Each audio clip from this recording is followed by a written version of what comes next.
Good morning. Well, it's morning where I am, and when you're watching this, it's probably not morning anymore. But anyway, this is one of those marketing lessons where we've kind of taken and simplified it a bit. Too many times people talk about funnels, analytics, open rates, conversions, yada, yada, yada. And I think a lot of people don't necessarily understand that, especially when they're getting started. So this video is for those who want to cut kind of through all that crap and have it simplified a bit. So what we're going to do is we're going to get started with what I like to call the 3 pillars of marketing. And it's a concept I've been implementing more and more into my businesses and into my clients' businesses over the last year or so, and it's proven to be really beneficial. In the next few videos after this, we'll break down each pillar further to explain it in a bit more depth. So keep an eye out for those. But to get started, we're just going to give you an overview. So what we're doing is breaking down your online marketing into 3 pillars and then attacking each one of those pillars individually and at different times depending on where you're at in your business. Because in your business, your customers or clients will fall into one of these pillars, or potential clients as well. So the first pillar is to market to clients you already have. The second pillar is to market to those you've never sold to and who don't know who you are. And then the third pillar is to market to those who know you but have never purchased from you. So obviously, if you're a brand new business and you've never had a customer, the first pillar when we talk about marketing to clients you already have, that's obviously not going to work for you. You've never had any clients. So what you would do then is you would start with the second pillar, which is market to those you've never sold to and don't know who you are. So let's assume that we're talking about an existing business right now. Now, the majority of businesses that we deal with tend to skip the first pillar altogether. Or if they are marketing to people who know who they are and have done business with them, they tend to market to them only once or twice. In that pillar, you would typically use email marketing. You can market different things such as promotions, seasonal campaigns, events that you have coming up, new products or services, asking for reviews, testimonials, referrals, so on.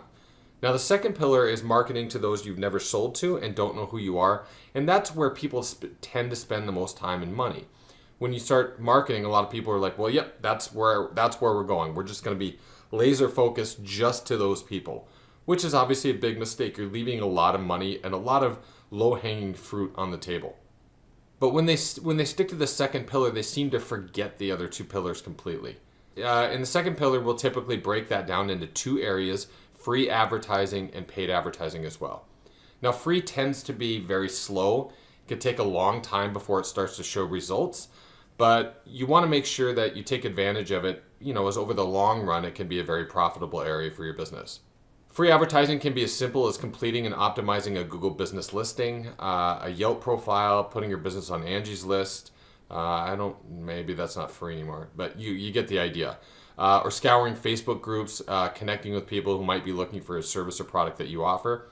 Now, the paid advertising piece deals with paid per click or PPC marketing and can include Google AdWords, Facebook paid ads, YouTube, Instagram, Pinterest, Bing, yada, yada, yada. You get the idea.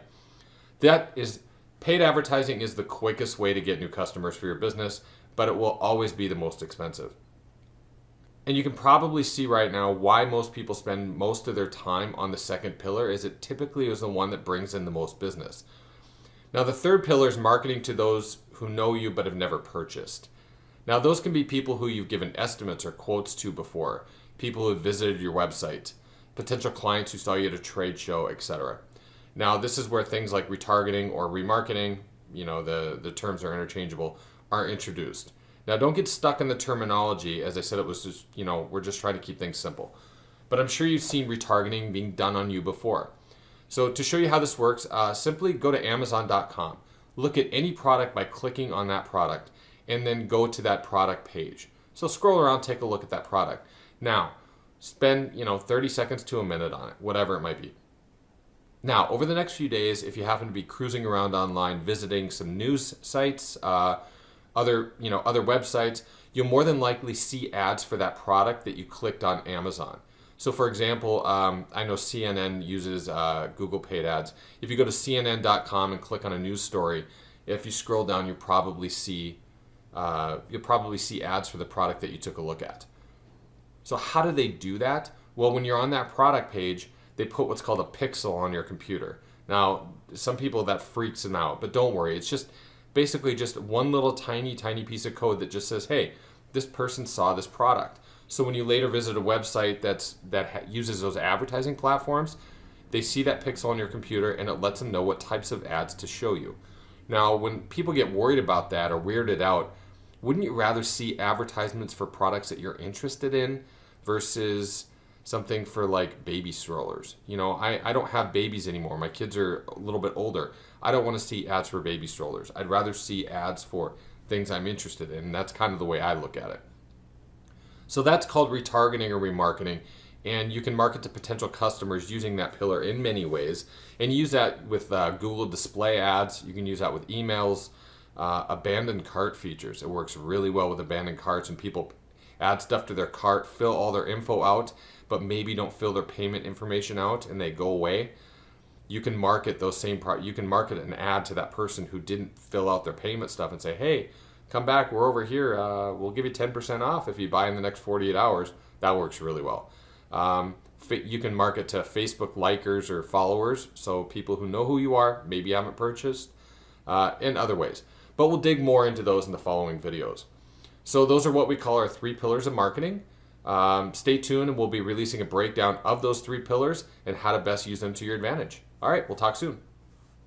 If you'd like to see more great videos like this, please subscribe to our YouTube channel, like us on our Facebook page, or any other social media platform. Thanks so much for stopping by.